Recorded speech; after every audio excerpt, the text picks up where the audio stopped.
지금 불남님 아직 안 들어오셨는데?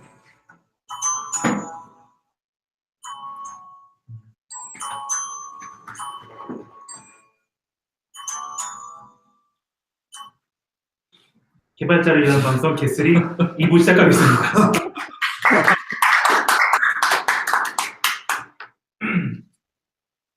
저희는 지금 모두가 함께한 인재 추천 원티드의 추천을 받아서 방송을 하고 있습니다.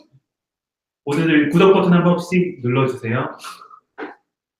방송 보시는 분들 엄지손 썸업 버튼 요거 하는 거 또 눌러주시면 좋을 것 같습니다. 정확히 뭐가 좋은지 모르겠는데 네. 큰 힘이 됩니다.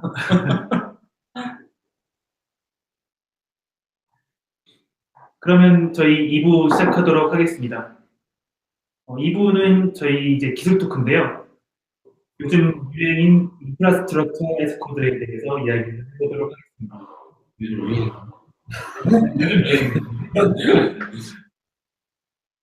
그래서 일단은 여기 인프라스트럭처 에스 코드 전문가이신 네. 그런 거네. 박사님께서 무엇인지 일단 먼저 설명해 주시죠. 네. 인프라스트럭처 에즈 코드 전문가는 아니고요. 그냥 최근에 관심을 가져서 인프라 이렇게 제가 이렇게 학문적으로 막 정의하기는 여기서 어렵긴 한데 방송 편한 방법으로 하고 있거든요. 네. 인프라스트럭처 에즈 코드 그냥 그 말대로 인프라스트럭처를 이제 코드로 하자는 이제 개념, 접근 방법이라고 생각을 하고 있고요. 그동안에 이제 인프라를 하면 이제 SE라든가 아니면 운영자들이 운영을 맡고 저도 뭐 옛날 전에 하면 뭐 서버 필요하면 뭐 품위서 올리거나 연락해서 서버 달라고 하고 뭐 네트워크 뺄 때도 전화하고 뭐 그렇게 했는데 그래서 이제 감춰져 있었죠. 그 사람들이 그런 걸 그때 어떻게 관리하는지 모르지만 근데 이제 퍼블릭 클라우드 AWS나 이제 GCP 같은 게 등장하면서 이제 인프라가 이제 프로그래머블해진 거죠. 프로그램으로 짜서 자동화하고 하는 것들이 관리하면서 이제 자연스럽게 등장한 개념이라고 생각을 하고요. 비교적 근래에 나온 것 같지만 아예 개념 자체는 그렇게 아주 오래되진 않은 걸로 알고 있고요. 그래서 인프라스트럭처를 아예 코드로 정의하는 거죠. 그러니까 굳이 예를 들면 저희가 이제 AWS에 가서 버튼을 눌러서 EC2를 띄우는 거는 인프라스트럭처 에즈 코드가 아니죠. 그거는 인프라스트럭처 에즈 코드가 아니고 예를 들어 이제 클라우드 포메이션 테라폼으로 EC2를 띄우거나 아니면 뭐 앤서블이나 셰프를 통해서 서버에다 엔진스 설치하고 이런 거는 이제 인프라스트럭처 에즈 코드의 큰 개념으로 들어간다고 할 수 있고요. 저는 여기에 좀 꽂혀 있긴 한데, 제가 생각하는 거는 이제 인프라스트럭처 에즈 코드로 접근했을 때 얻는 장점은, 소프트웨어 개발의 경험이 인프라에 녹아든다는 거라고 생각을 하거든요.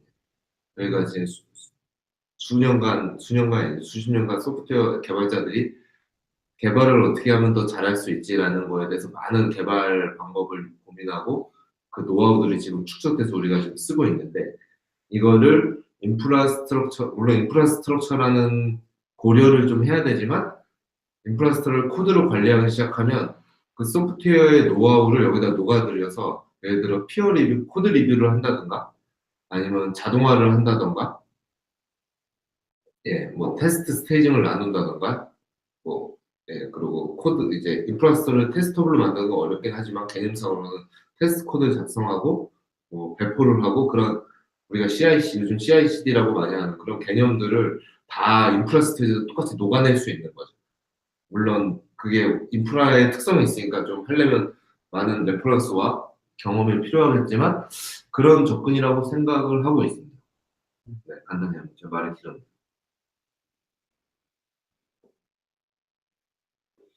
지금 이게 왜 필요한 건지도 설명해 주신 거죠? 인프라스트럭처 에즈 코드가 왜 필요한지도.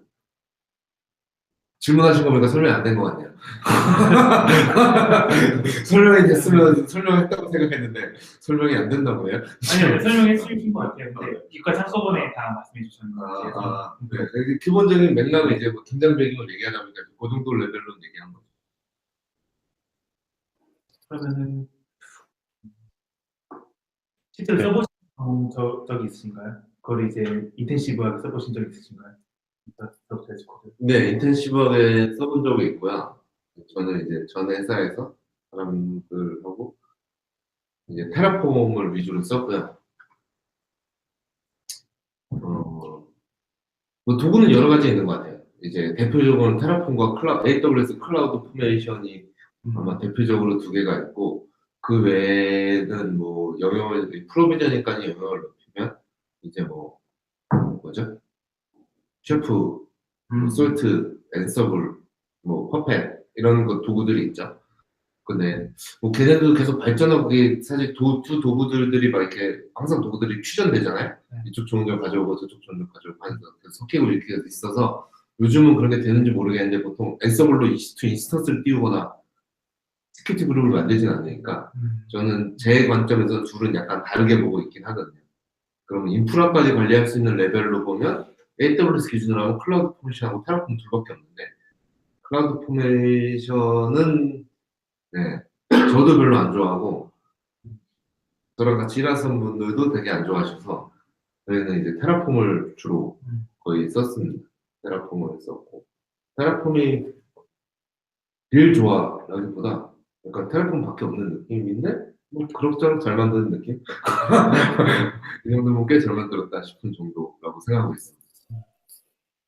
네, 그러면 이 타임에 제가 질문을 몇 개 좀 드려볼게요. 저도 뭐 간접 경험이긴 하기 때문에 이게 좋다 나쁘다라고 저는 말씀을 드리긴 좀 어려울 것 같고, 일단은 개인적인 입장에서 얘를 어떻게 시작하는 게 좋을까요? 만약에 회사에서 AWS나 뭐 이런 기본적인 인프라를 좀 테라포밍 할 수 있는 인프라를 갖추고 있다면 좀 더 수월할 수 있을 것 같은데, 그렇지 않은 회사들도 많을 거라고 예상이 되거든요. 네. 그리고 그런 회사에서 그런 거를 인프라를 지원해주지 않은 개인 입장에서 개인이 저런 걸 써보고 싶고 공부하고 싶어요.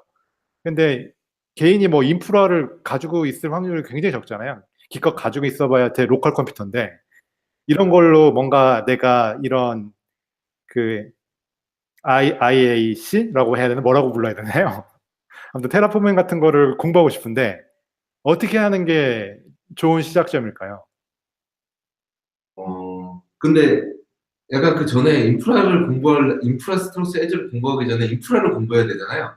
네. 공부하려면 사실 인프라를 안 갖고 있으면 공부할 수가 없어요. 예를 들어 음, 인프라스트럭처를 예를 들어 AWS는 VPC라는 개념이 있잖아요. 네. 그거를 인프라스트럭처를 코드로 하냐 아니냐에 상관없이 VPC를 공부하려면 결국 AWS에 돈을 내야 되잖아요. 네. 개인이 세미나를 가서 무료 크레딧을 얻어오던가 아니면 공부 비용으로 생각하고 지불하던가, 그거는 어쩔 수 없는 것 같고, 그걸 한다고 치면 인프라스트럭처를 가는 게 좋은 것 같은 게, 물론 이런 도구, 테라폼이나 이런 도구에 대한 학습 비용이 당연히 있어요.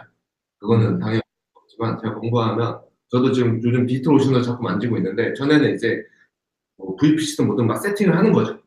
근데 뭐 잘 될 때도 있고 잘 안 될 때도 있는데, 하다가 한 번에 모든 세팅이 다 끝나고 서비스 런치까지 되지 않잖아요. 근데 네. 공부하면서 조금씩 세팅을 해요. 근데 제가 뭐 나가야 되거나 오늘 다 못했어요. 그러면 이걸 놔둬야 되는 거죠. 아니면 지우고, 과금이 되는 리소스 같은 경우는 지우고 내일 와서 다시 해야 되는 거죠. 하지만 코드는 코드로 어차피 다 리소스를 만들고 하기 때문에 계속 만들어보고 띄운 다음에 오늘 더 못하면 다 죽이면 돼요. 그냥 리소스 다 지워버리면 돼요. 왜냐면 코드는 나한테 다시 있으니까. 그걸 내일이나 다음 주에 와서 다시 띄우면 다시 똑같이 뜨거든요. 만약 과금 면에서 개인으로 하면 그런 면에서 이점이 훨씬 크죠. 제가 뭐 서버 EC2 하나 띄우는 거기다 뭐 엔진스 띄우고 뭐 기스 설치하고 노드 설치하고 이러고 있으니까 다 설치 못했는데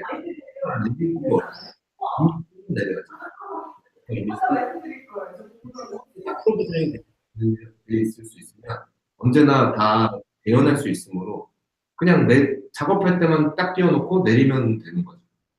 저는 그런 면에서는 훨씬 더 이점도 있다고 생각합니다. 물론 그 목적으로 하는 건 아니지만. 그러면 말씀을 들어보면 개인이 뭔가 이거를 공부한다고 했을 때 사실 인프라 장비가 대부분이 없을 거잖아요. 개인이 그 비싼 장비를 다 가지고 있기 어려우니까. 그러면 일단 진입장벽에서 굉장히 높은 진입장벽을 가지고 있는 건 아닌가요? 그건 맞죠. 그건 맞는데 그거는 사실 인프라스트럭처 애드 코드가 가진 게 아니라 인프라스트럭처가 가졌다고 생각하고 있습니다. 그러면은 그 인프라스트럭처 에즈 코드를 공부할 게 아니라 말씀 들어보면 그냥 인프라스트럭처를 공부를 하는 게 맞다인 거잖아요. 기본적으로는 뭐 VPC란 개념도 알아야 되고 서비스 하나 올리려면 VPC 안에다가 에이지를 어떻게 설정해야 되고 어떻게 나누고 기본적으로 서브넷은 또 어떻게 관리하고 그 서브넷을 나누는 그 비트 자르는 방법도 알아야 되고 이런 기본적인 것들을 다 알아야 된다는 얘기잖아요. 네. 그러면 이거를 어디서 시작하는 게 좋을까요? 이런 거를 분명 공부하고 싶어 하는 친구들이 있을 텐데 책으로 공부하는 게 좋을 건지 아니면 어느 교육 강좌를 가는 게 좋을 건지 아니면 아싸님이 강의 또 방송 한번 해주시나요? 이게 좀 딴짓의 교재를 만들고 있는데 그거를 뭐 코딩나이트 같은 걸 할지 모르겠네요. 그건 할지 모르겠고 근데 저도 뭐 사실 인프라를 제가 주로 하던 사람은 아니라서 뭐부터 해야지 하면 어렵긴 하거든요. 저도 그냥 개발하면서 계속 차차 알게 된 개념이 모으면서 그 인프라까지 조금 간 거지 인프라만 따로 잘 모르는데 한진 않아서 그건 잘 모르겠긴 한데 사실 제가 느끼기에는 지금은 이제 인프라스트럭처도 개발자의 영역으로 계속 땡겨오고 있다고 생각을 하고 오히려 그쪽 영역에 원래 그쪽 영역에 계신 분들이 이 방송을 들으면 어떻게 될지 어떻게 생각할지 모르겠지만 그쪽은 계속 약간 계속 위협을 받는다고 해야 될까요? 그렇게 하고 있고 개발자들이 그 영역에 들어가고 있다고 생각을 하거든요.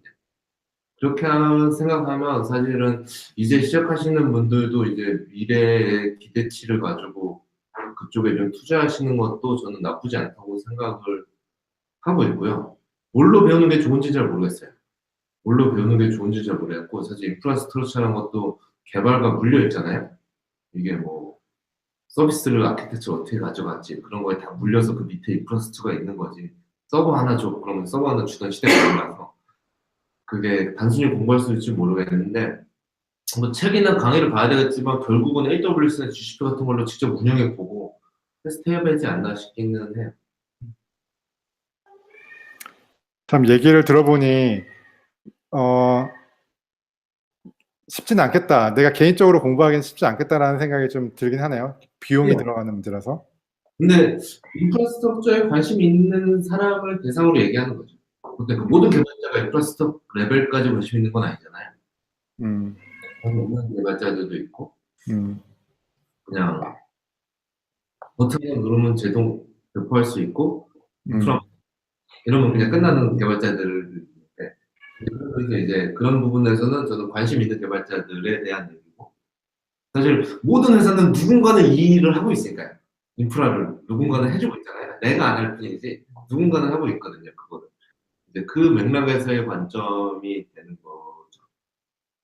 그럼 그런 맥락에서 보면 기존에 있던 뭐 응용 프로그래머들이 그런 인프라스트럭처에 있는 영역까지 물론 호기심이 있어서 넓혀갈 수는 있지만 사실 내가 하고 있는 전문 영역이 있는데 거기까지 하는 거는 또 되게 많은 거를 알아야 되고 또 기존에 거기 인프라에 관리하고 있던 오퍼레이터가 있다면 사실 그분이 이쪽 개발 영역으로 와가지고 인프라스트럭처 에즈 코드까지 커버하는 게 더 맞지 않을까라는 생각이 갑자기 드네요.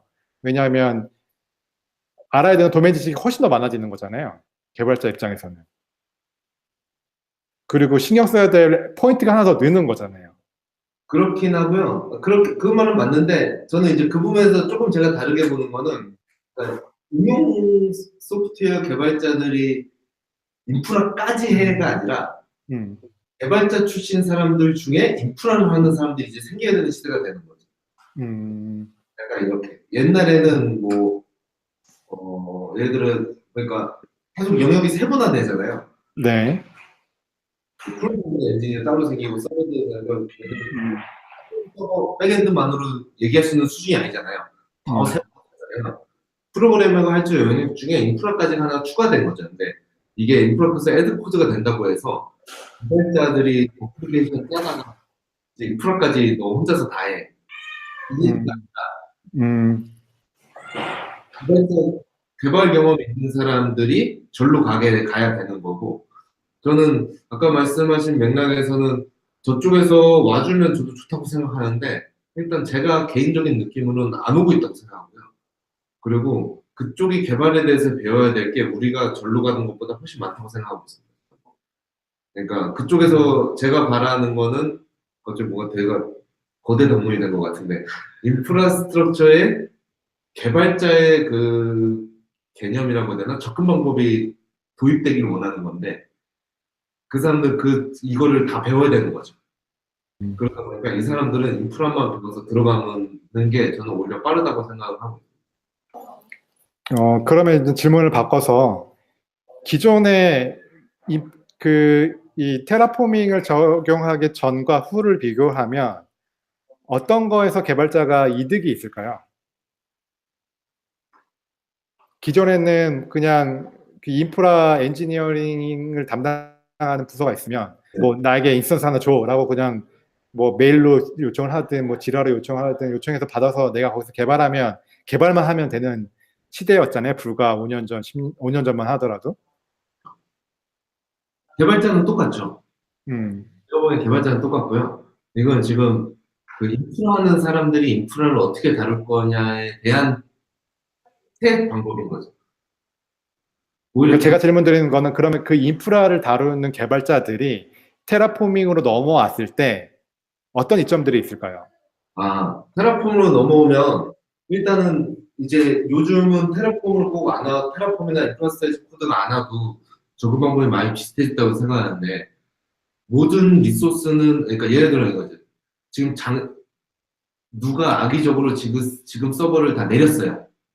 그러면 내가 이걸 똑같이 다시 뛸 수 있는가 없는가의 문제로 봤을 때, 물론 DB 같은 걸 빼고요. DB 같은 거가 들어가면 훨씬 복잡해지니까 했을 때 인프라스트 에즈 코드가 되면 언제든지 다시 띄울 수가 있는 거죠.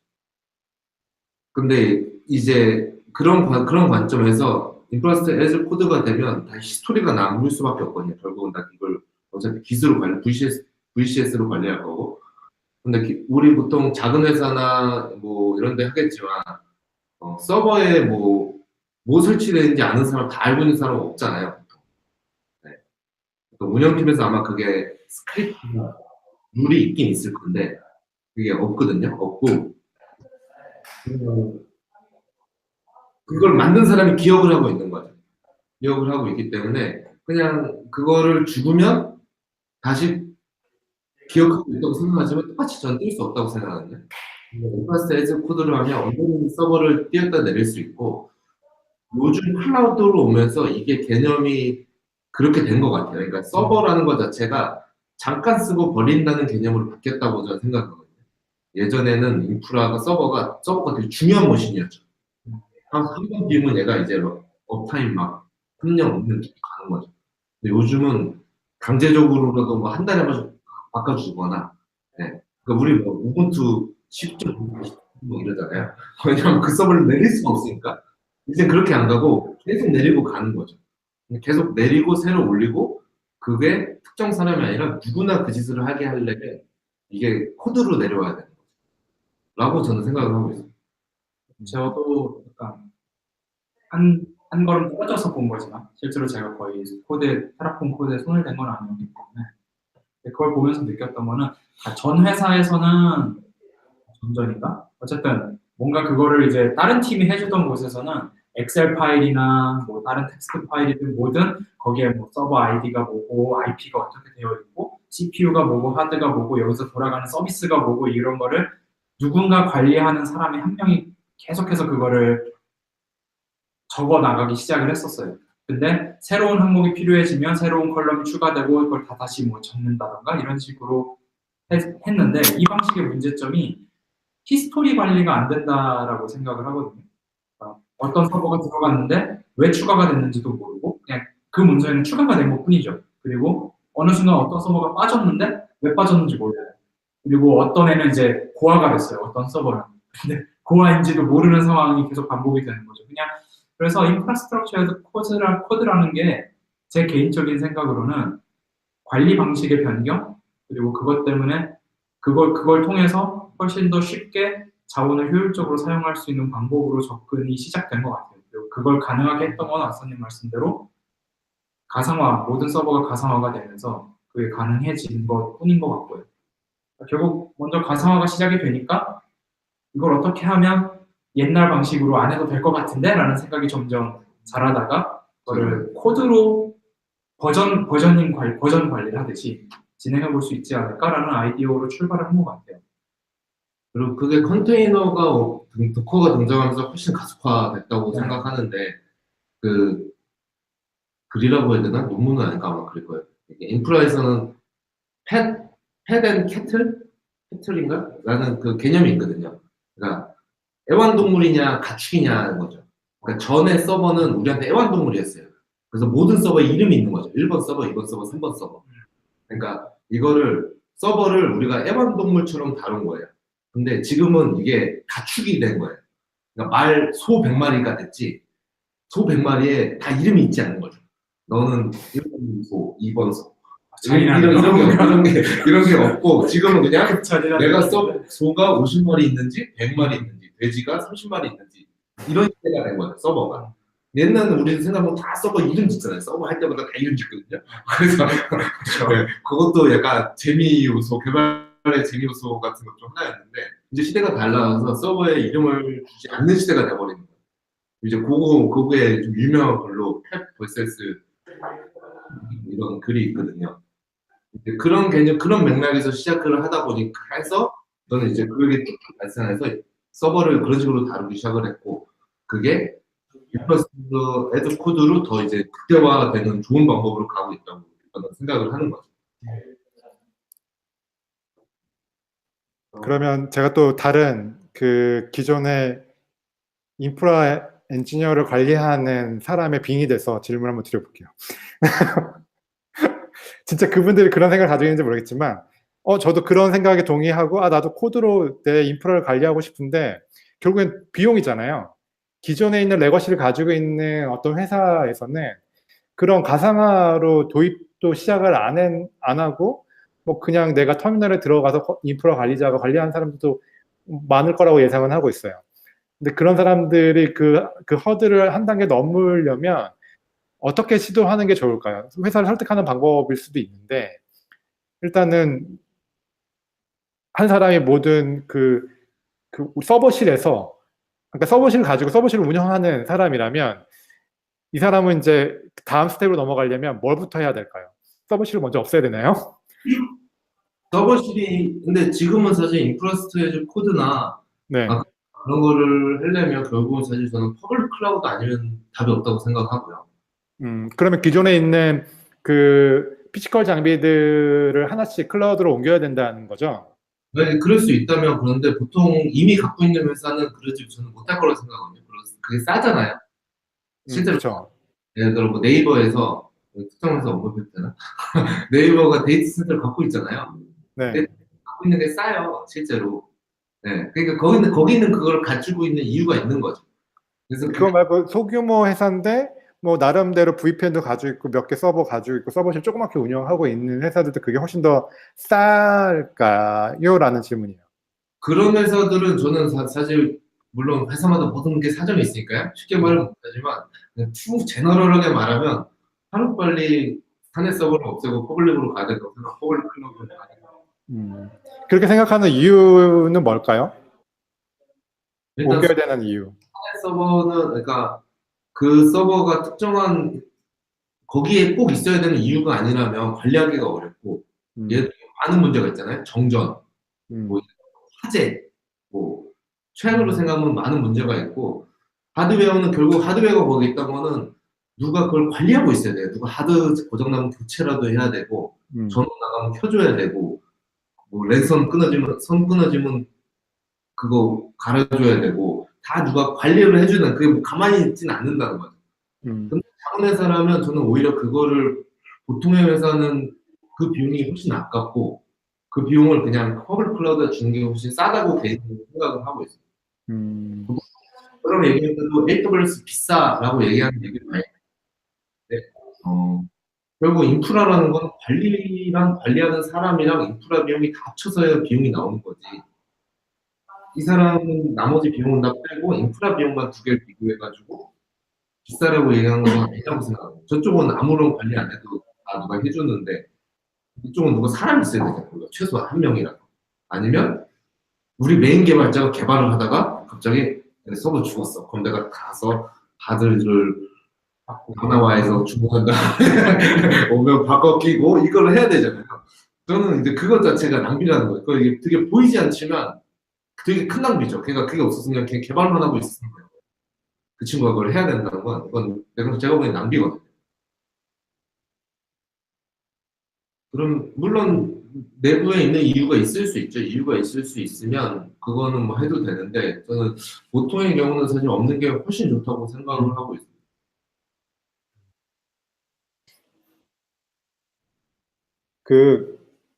그런 클라우드 비용이 초기에는 싸지 않잖아요. 뭐 네. 개인이 운영하는 경우에는 더더욱 그렇고요. 그래서 이걸 어쩔 수 없이 하드웨어를 두고 시작하거나 아니면 뭐 기타 다른 그런 테라포밍 하지 않고 그냥 EC2 인스턴스 몇 개를 받아다가 뭐 예약 인스턴스로 시작하는 회사들도 많을 거라고 생각하는데 이거를 전환하는 비용이 어느 순간에 싸질 거라고 예상하시나요?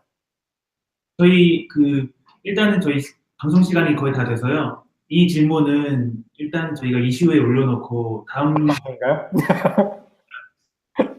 휴제는 한 번 네. 더 해야 될 것 같아요. 그러네요. 너무 시간이 제 짧아서. 인프라스 에즈 코드가 인프라로 갔는데 어쨌거나 지금 저희가 장소를 예약하는 게 딱 4시까지인데 시간이 다 됐습니다. 네. 그러면은 그 다음 방송 때 이어서 이 기술 토큰을 이 주제에 이어서 하도록 하고 오늘은 이제 그러면 일단은 간단하게 소감 이야기하고 끝마치도록 하는 게 좋을 수업 것 얘기할 같습니다. 시간도 없지 않을까요? 그냥 바로 네, 그냥 원치드 광고 한 번 더 해줄까요? 그리고 모두들 이제 구독 버튼 한 번씩이랑 그 엄지척 버튼 한 번씩 눌러주시면 감사드리겠습니다. 오늘 후원해주신 분 회사는 원치드라는 회사로 거기 가시면 여러 회사가 구직하는 공간, 사람들과 회사가 서로 구직을 하는 온라인 공간입니다. 그렇다고 합니다. 네, 모두들 수고하셨습니다. 수고하셨습니다. 수고하셨습니다. 네, 끝낸 느낌이지만. 그렇지 않습니다.